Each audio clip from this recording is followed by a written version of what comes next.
Salut les filles et les garçons, pardon.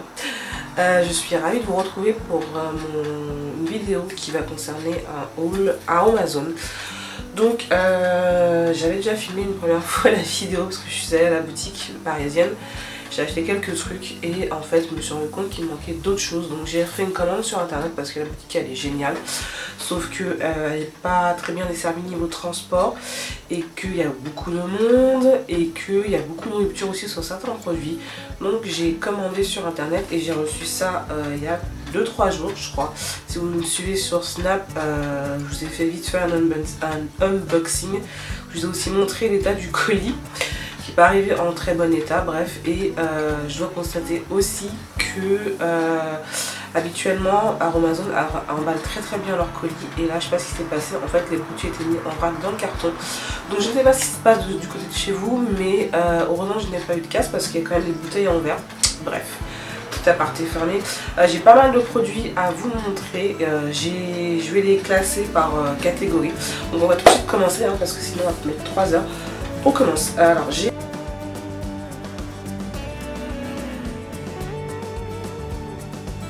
acheté d'abord du petit matériel. Donc qu'est-ce que j'entends par petit matériel? C'est-à-dire des contenants vides comme ceci. Donc j'en ai pris 2. Par contre en fait j'avais pas fait gaffe. Enfin, j'ai oublié d'acheter les couvercles parce que clairement sur le site ils voulaient vendre sans le couvercle et j'ai complètement zappé d'acheter les couvercles. Donc j'en rachèterai, mais j'ai des pots vides je crois qui sont compatibles. Le bouchon est compatible, donc je vais switcher tout simplement les couvercles en attendant. Donc voilà, 2 petits pots comme ça. Je vous mettrai les prix quelque part par là parce que pareil, j'ai pas eu la facture dans le colis, donc je vais pas vous dire les prix. Il me semble que c'est entre 30 et 40 centimes ces choses-là, pièces. Donc voilà, 2 petits pots. Et alors il existe des plus grands et des plus petits, n'est-ce pas? Ensuite, j'ai pris 2 pots comme ça. Des petits pots comme ça pour faire des baumes à lèvres qui se présentent comme ceci. Vous avez l'opercule, ce qui est cool. C'est pareil, c'est vraiment pas très cher. J'en ai pris 2 parce que je compte en faire 2. Ensuite, j'ai pris des petites spatules comme ceci. Donc, des petites spatules. Elles sont vendues par lot de 5. C'est pas cher non plus. Et comme elles sont en plastique, vous pouvez les rincer et les réutiliser. Je trouvais ça pratique pour les petites préparations. Ensuite, j'ai pris une petite pelle comme ça à mesure. Donc ça c'est la 5e, elle existe en 2 je crois. Et après vous avez le système de petites cuillères mais minuscules pour justement pouvoir mesurer un liquide parce que c'est en millilitres. Voilà, on se croirait au laboratoire quoi. Ensuite j'ai pris une petite éprouvette de 10 ml. Pourquoi? Parce que quand je vais faire les baumes à lèvres c'est des quantités beaucoup plus petites que des baumes corporels ou des crèmes, etc. Donc il faut que je mesure plus précisément mes volumes. Et je compte me prendre une balance de précision aussi. J'étais super étonnée du coup parce qu'ils en vendent une sur le site d'Amazon. Elle est à 15 €, donc je trouve qu'elle n'est pas très chère. Donc je pense que d'ici les semaines à venir, je vais j'ai oublié quelque chose, sinon c'est pas moi quoi. Et pour finir dans le petit matériel, je me suis pris ce petit fouet. Regardez comme il est trop chou. On dirait c'est un fouet. Tu veux tout glisser toi? Oui, vas-y. Bref, il coûte pas cher du tout, ça coûte 80 centimes je crois. Et c'est pareil, c'est quand vous avez par exemple dans des tout petits bols, vous devez émulsionner, forcément un petit bol, qui dit petit bol dit petit matériel, donc voilà. Donc ça coûte pas cher du tout aussi.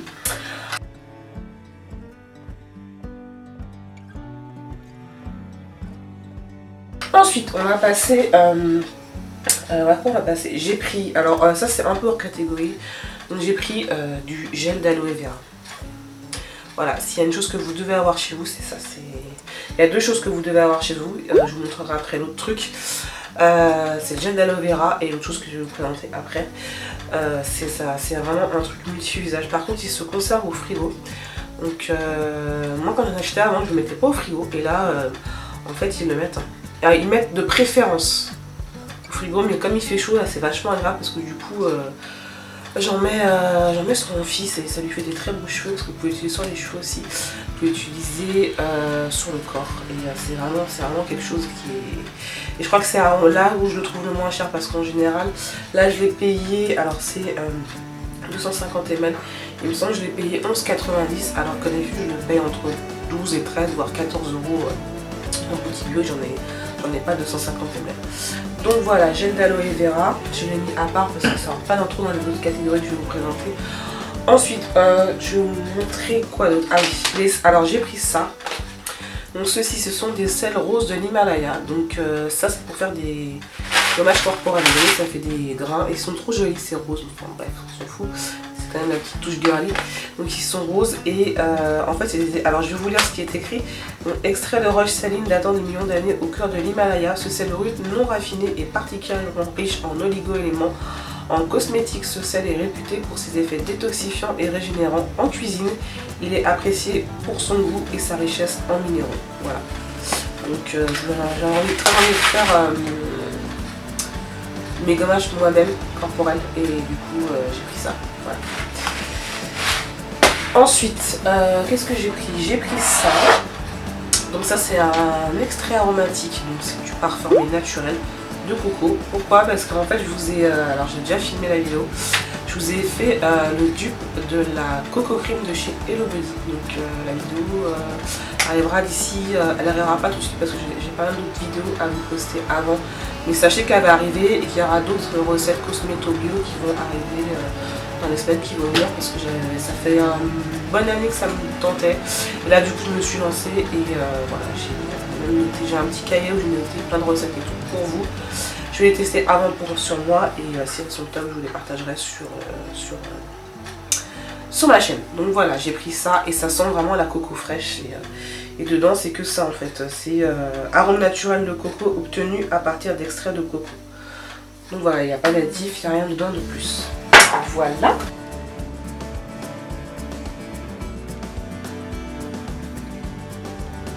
Ensuite, on va passer à une autre catégorie de produits, n'est-ce pas?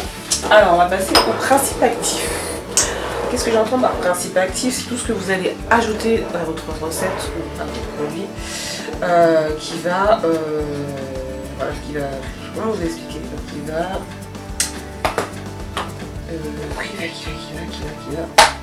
rendre votre formule le plus active. Je sais pas comment vous expliquer. En fait, j'ai pris, c'est des principes actifs, on appelle ça. Et j'en ai pris pas mal parce que j'avais pas mal de trucs en tête. Donc pour commencer, j'ai pris, alors ceci. Ça c'est un agent de toucher qui s'appelle le Dry Touch. En fait, ça vous sert à ajouter dans vos préparations et pour faire des huiles sèches et donner un toucher pénétrant aux crèmes et au lait. Donc c'est pour enlever ce côté des fois que vous avez un peu collant. D'ailleurs c'est ce qui s'est passé sur le dupe de la Coco Cream, je l'ai bien réussi, mais elle était un tout petit peu collante, donc j'y ai ajouté ça et du coup avec ça c'est top. Donc voilà pourquoi j'ai acheté ça. Et puis pour faire des huiles sèches aussi c'est pareil, il y a certaines huiles qui naturellement ont ce côté sec, mais il y a des huiles qui sont vraiment très épaisses, très grasses et c'est pas agréable de s'habiller dessus derrière, donc ça servira aussi à ça. Donc c'est un très gros flacon, j'en ai pour un petit moment je pense. Donc voilà. Ensuite, j'ai pris de la cire d'abeille blanche. Elle existe aussi en version colorée. J'ai pris la blanche. Alors ça, c'est vraiment plus pour faire des baumes à lèvres.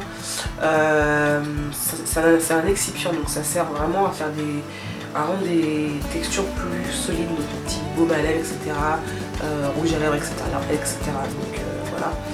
Donc j'ai pris ça et c'est un 50 grammes. Ça se présente sous forme de petites pastilles comme ça. Vous faites fondre, vous intégrez ça à votre recette.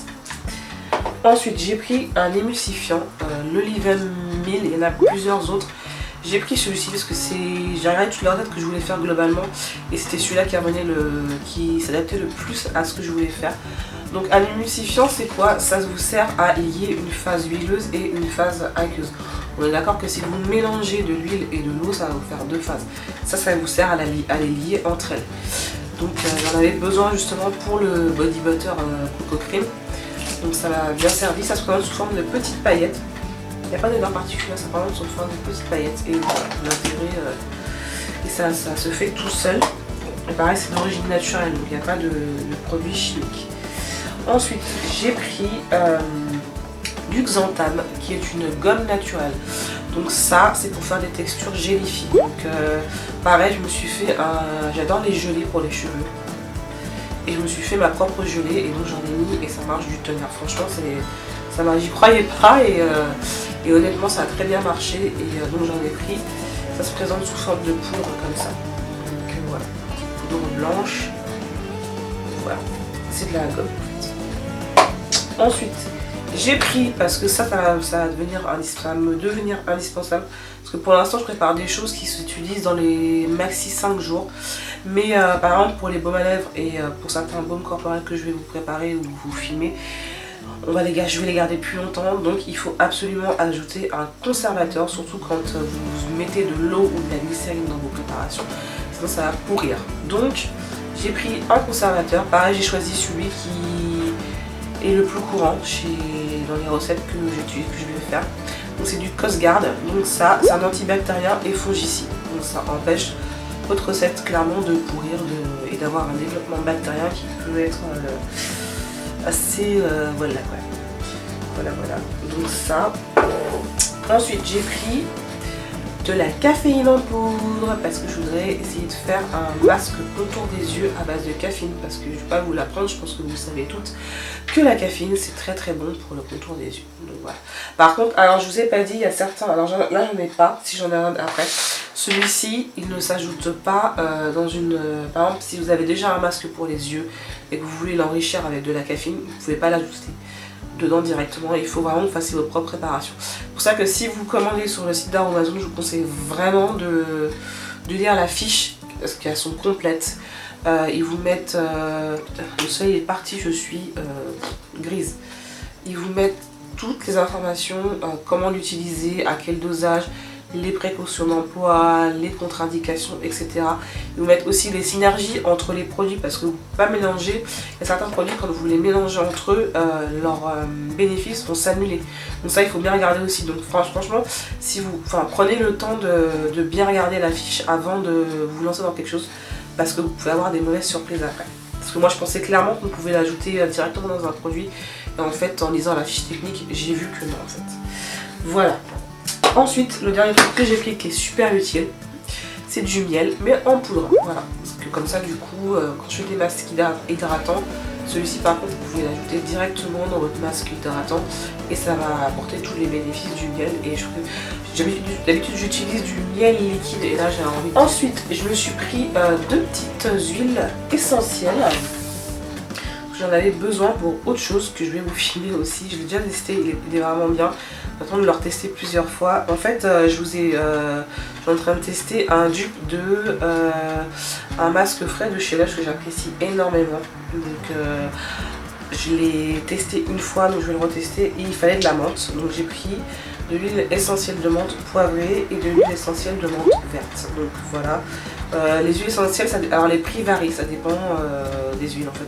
Celle-ci n'était pas très chère, sachez qu'il y en a quand même qui sont plus onéreuses, comme l'huile de bois de santal est beaucoup plus chère. Par contre, les huiles essentielles, il faut utiliser ça avec parcimonie, il faut pas, c'est pas des jouets. Donc si je vous conseille, si vous voulez vraiment l'utiliser, de bien vous documenter avant, parce que franchement c'est pas des choses à prendre à la légère. Voilà.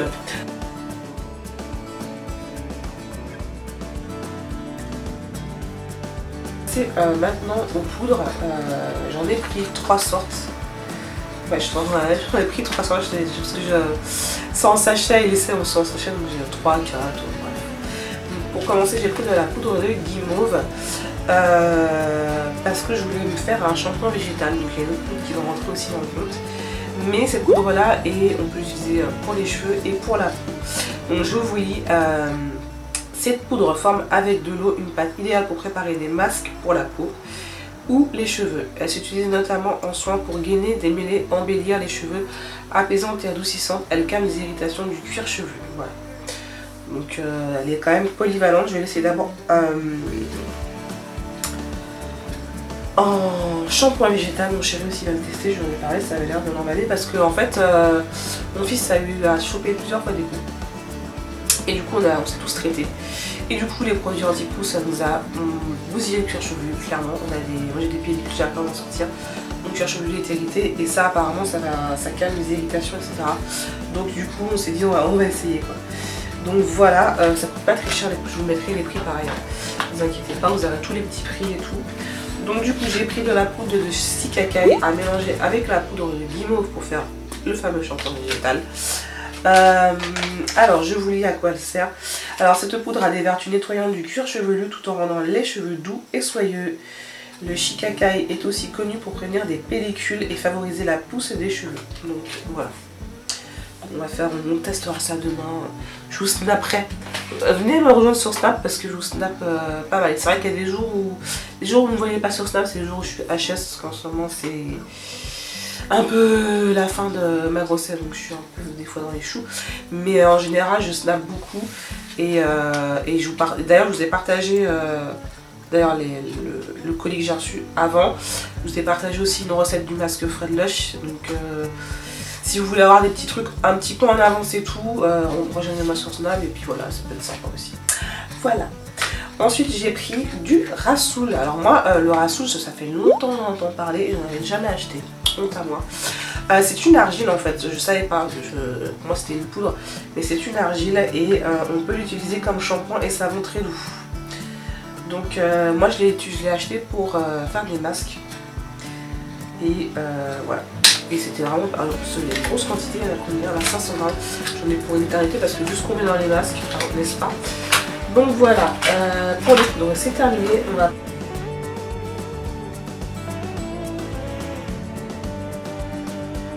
passer à une autre catégorie, les huiles. Je suis une fan d'huile. Donc le deuxième produit indispensable que vous devez avoir chez vous et que tout le monde connaît, c'est l'huile de coco. L'huile de coco, je crois je vais vous la présenter vite fait, mais je pense que ça vaut pas vraiment le coup parce que tout le monde la connaît. C'est une huile multi-usage, donc cheveux, corps, etc. Faire des bains d'huile avant le shampoing, puis l'utiliser après le shampoing. Enfin, c'est vraiment une huile à avoir. C'est pour ça que d'ailleurs je l'ai pris en gros flacon. Elle existe encore en plus gros, mais bon, je me suis dit calme-toi, on va prendre déjà le 250 ml. Donc voilà, l'huile de coco. Ensuite, j'ai pris des huiles plus destinées à mon type de cheveux. À savoir, je sais pas si tu as remarqué, frisé, crépus, etc. Donc les filles qui ont les cheveux crépus, ça peut vous intéresser. Donc je me suis repris mon huile de Piki. Je l'avais déjà, j'ai terminé la semaine dernière. Elle est juste géniale. Franchement, ça c'est... Parce que les trois, je les ai pas encore vraiment testé, mais alors celle-ci, ça fait déjà plus d'un an que j'utilise, elle est vraiment top. Vous la mettez en bain avant le shampoing, c'est top. Vous la mettez en huile après shampoing, elle dessine vos boucles, mais un truc de fou. Elles sont... Alors par contre l'odeur est hyper forte. Pour vous dire, la dernière fois je m'étais parfumée, je m'étais lavé les cheveux et ça a pris le pas sur mon parfum à moi. Alors que c'était un Lolita MPK, on est tous d'accord que le Lolita ils sont très très forts. Et ben ça c'est plus fort que mon parfum. Franchement elle est vraiment top. Si vous avez les cheveux bouclés frisés, vous pouvez foncer dessus. Elle est vraiment bien. Ensuite j'ai pris une autre huile, donc c'est de l'huile de sapote qui est aussi pour les cheveux frisés, mais être aussi sensibilisé. Donc je ne l'ai pas encore testé. Je voudrais la tester en bain déjà d'huile parce que là en ce moment je refais des bains d'huile. Parce qu'en fait, j'aime pas trop faire des masques après shampoing, ça me gave de le laisser poser. Je préfère faire ça, je le pose la veille, ça pose toute la nuit et le lendemain matin je me lave les cheveux, c'est beaucoup plus pratique pour moi. Donc je refais des bains d'huile en ce moment. Ensuite, j'ai pris de l'huile de fruits de la passion. Parce que pareil, ils mettaient... alors là, ils mettent peau normale et cheveux fins. Mais j'ai vu que ça rentrait dans certains... produit pour les cheveux afro et du coup alors apparemment ils disent aussi qu'elle a un toucher velouté sexe, donc du coup je vais aussi l'essayer sur le corps, ça m'intéresse d'avoir une huile sèche. Elles sont super bonnes. Par contre alors j'ai vu sur le site, je trouve que les gens sont un peu comment dire, exigeants parce que souvent on lit des commentaires, ah ouais ça sent pas comme en fait à la base t'achètes pas ça pour le parfum, t'achètes ça surtout pour les actifs cosmétiques qu'il y a dedans quoi. Donc je trouve des fois un peu les commentaires un peu nuls quoi. Si tu veux acheter un truc qui est hyper parfumé, tu vas chez Sephora et puis voilà. Bref, petit aparté. Du coup, je ne l'ai pas encore testé. Je vais la tester aussi en bain d'huile. Je vous en dirai des nouvelles, vous inquiétez pas, vous aurez des nouvelles. Et la dernière huile que j'ai prise, j'ai enfin mis la main dessus, celle qui ont les cheveux frisés et sauront de quoi je parle, c'est l'huile de Yangu. En fait, elle est tout le temps en rupture sur le site. Là, actuellement, elle est en rupture. Elle reviendra le 30 août, les gars. Comment te dire? Et du coup, celle-là, je l'ai vue en magasin. Et au début, je me suis dit, non, mais c'est pas celle-ci, en fait, je me trompe de nom. Et genre, en magasin, il y avait genre 10 bouteilles.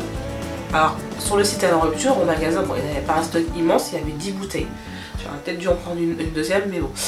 Alors, ce qui est rigolo aussi, c'est que on peut l'utiliser sur les peaux mixtes. Alors, je l'ai essayé une fois, j'ai pas trouvé ça top. Par contre, sur les cheveux, elle est top. Je l'ai utilisée en bain d'huile, elle est vraiment bien. Franchement, mes cheveux étaient tout doux après et tout. Donc, elle est vraiment bien. Donc, c'est marqué équilibrante et lissante. Donc, ouais. J'ai déjà quand même bien entamé. Ça, j'aurais peut-être dû en prendre une deuxième. C'est pas grave, j'ai recherché.